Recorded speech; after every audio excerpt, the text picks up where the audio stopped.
In this tutorial, I'll show you how to copy an independent database in Notion.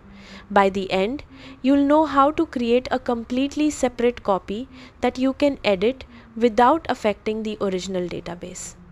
Start by opening the Notion page that contains the database you want to copy.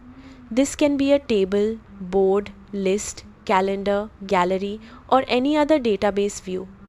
Hover over the database until you see the 6-dot handle in the top left corner.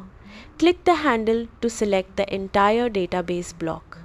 Press Ctrl+C on Windows or Command+C on Mac to copy the database. Then open the page where you want the duplicate to appear. Click on an empty area and press Ctrl+V or Command+V to paste it. If you want to create an independent database using Notion's built-in option, click the 3-dot menu at the top of the database and select Duplicate.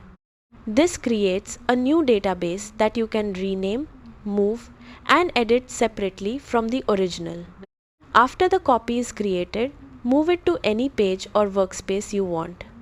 You can now add or remove properties, edit records, create new views, or change filters without affecting the original database. That's how to copy an independent database in Notion. Thanks for watching.